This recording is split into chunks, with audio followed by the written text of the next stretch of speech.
कधी आले ते, कोणाला आले? फिलिंग्स तसे दोघांकडून होते. पण प्रपोज कोणी केलं? मी. तुम्ही कुठे? दिवाळी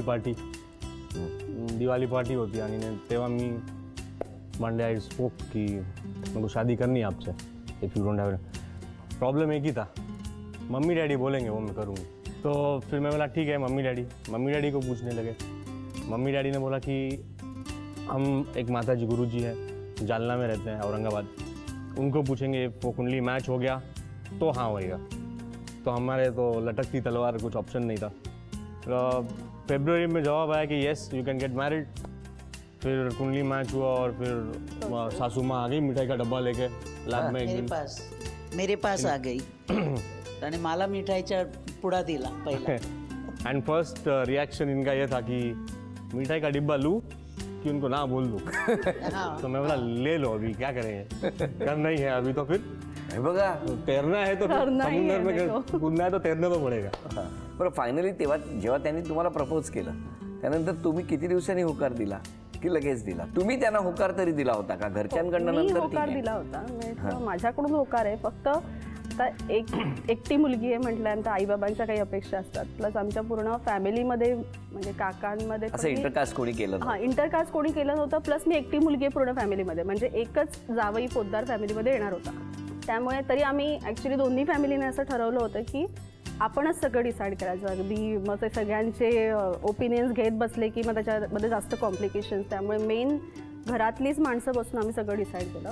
पण एक हेच होतं की आईबाबांची परमिशन असेल तरच आणि आमच्या गुरूंची परमिशन असेल तरच. आणि त्याला ह्याच्या घरातल्या लोकांनीही तेवढाच सपोर्ट केला की लाईक माताजींनी हो सांगितलं तरच होणार म्हणून. नाही पण मला सांगा किती वर्ष झाली लग्नाला? 11 वर्ष झाली. कसा स्वभाव आहे त्यांचा? स्वभाव खूप तापट आहे. तापट आहे? अतिशय तापट आहे. कशामुळे? By nature I think. Nature वाईजच त्यांचा स्वभाव. म्हणजे हे लग्नाच्या अगोदरही मी पाहिलेलं आहे. असं नाही की लग्नानंतर ते चेंज झाले असं नाही आहे. पण ते म्हणतात ना प्रेम आंधळं लंगळं लुळं असतं, ते तर त्यावेळेला डोळे बंद होते. काय करणार? आणि तापलेला तवा पाहिजेच होता तुम्हाला. आणि यांचा स्वभाव कसा आहे? खूप शांत, वेरी सेंसिटिव, खूब सेंसिटिव. 5-5 मिनट में रोना आता है. रोए तो अच्छा लगता है ऐसा. हां, रडलं की मन शांत होतं, म्हणून मला रडू दे असं म्हणतो मी त्याला. पहिल्या टप्प्यावरती खेळ कुठला ते बघूया. एक चिठ्ठी काढा, वाचा. ग्लासमध्ये चेंडू गोळा करणे. Very good. चला, योग्य चिठ्ठी काढलीत. हां, 10 संधी आहेत. 10 संधीमध्ये अर्थात जितके चेंडू त्या ग्लासमध्ये जाणार तितके गुण मिळणार. 3 चेंडू गेले की 1000 रुपयाचं बक्षीस आणि त्यानंतर प्रत्येक चेंडूसाठी 200 रुपयाचं बक्षीस. चला खेळा. 1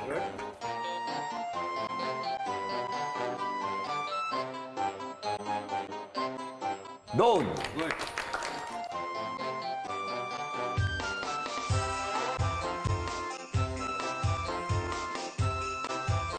3.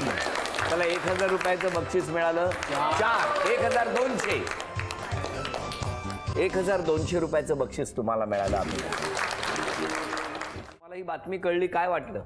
तिने केलं त्यावेळेला खूप वाईट वाटलं, पण आता सगळं चांगलं आहे. कारण हे फॅमिली पण त्यांची संपूर्ण चांगली आहे, सर्वच चांगलं आहे. तुमच्याकडे काय झालं होतं जेव्हा कळलं तेव्हा? आमच्याकडे पण काही झालं नाही. मी फक्त म्हणलं लग्न करा, आई वडिलांना फोन करा आणि घरी या. फिरायचा 4-5 दिवस आणि वडील नव्हते घरी त्याचे, म्हणून म्हणलं वडिलांना कळून घेऊ नये, त्यांना माहीत नाही माझ्यावर दोष ठेवतील, तुम्ही या. पण ते यायच्या आधीच हे घरी आले आणि वडील जरा ओरडले. मी म्हणलं गप्प बसले. बाजारात नेलं आणि त्यांना समजून सांगितलं आता झाले गेले. छान आहे माझी सून, छान होय ना. अरे वा, माझी सून छान आहे, त्याच्यातच सगळं आलं. आणि मला मनाला समाधान झालं. मी 8-10 दिवसापूर्वी घरात बोलून दाखवलं की आपल्या सीमानी पण होम मिनिस्टरमध्ये गेलं पाहिजे. असं बोलला होतात? मी घरात ह्या बघा मुलाला विचारलं, मुलगा आणि सून. आमच्या मिस्टरांना बघायची सवय होमच, पण म्हणलं आमच्या सीमानी पण आलं. एवढा मला आनंद झाला, माझा अंग लट कापून. काय सांगता? हो खरं जाऊ, मला आनंद एवढा आनंद झाला की लगेच मी ह्याला फोन केला मुलाला. अरे तुला असं झालं. मग ती घरी नव्हती, मग तिनं लगेच मला फोन केला, आई तुम्हाला समाज. म्हणलं हो मला खूप समाज. हां तुमचे आशीर्वाद आहे. बरं झालं किती एवढं छान, बोलली, मला किती छान. समाधान वाटलं. छान आहे आमचं घरचं वातावरण, सगळ्या आमच्या सुना चांगल्या आहेत, सगळ्या गोष्टी केल्या. व्हेरी गंमत बघा काय आहे, आनंद झाल्यावर अंग लटलट का व्हायला लागलं माझ्यामुळे. तुम्हाला काय बरं, आता तुम्हाला 3 आव्हानं स्वीकारायची आहेत. तुम्हाला तर तुमच्यासाठी फार सोपी आव्हानं आहेत, तेव्हा खूप मोठमोठी आव्हानं स्वीकारली आहेत. पहिली चिठ्ठी, अभिनय करणार आणि तुम्ही ओळखायचं मराठी चित्रपटाचं नाव आहे.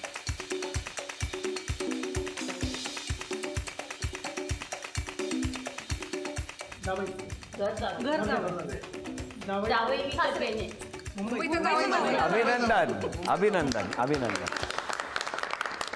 झी मराठीकडून ही भेटवस्तू. दुसरी चिठ्ठी, गाणं. हा, हिंदी गाणं आहे, तुमचंच आहे. 1 2 3.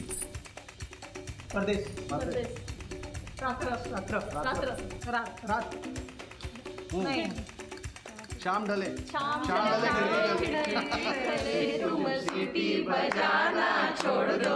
म्हणून म्हटलं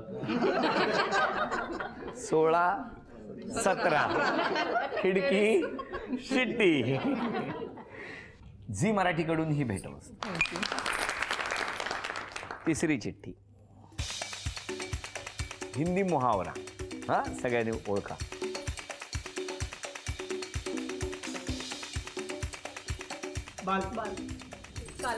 हिंदी आहे.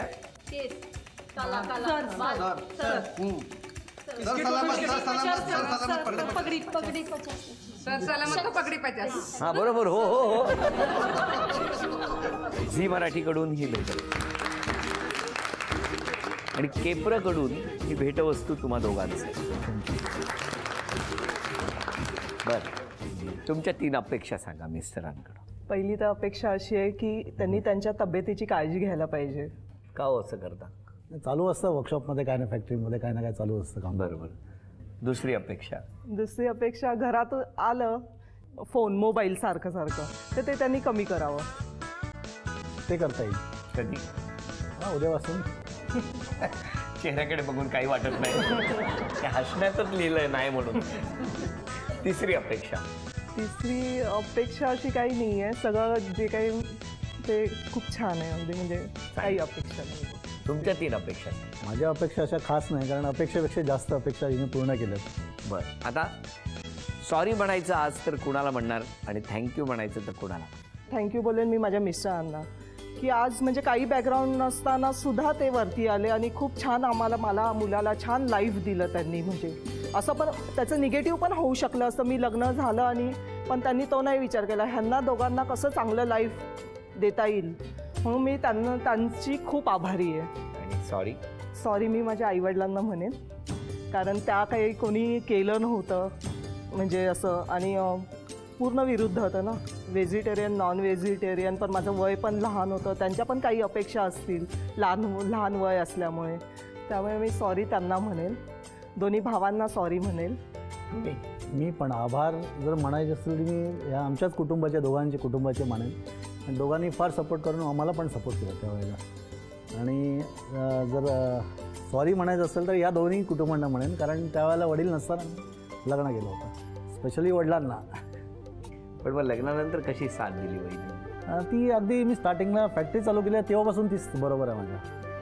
अनेक चढ उतार आले असतील. हो, आले ना. म्हणजे फायनान्शियली आले तेव्हा सासऱ्यांनी सपोर्ट केला.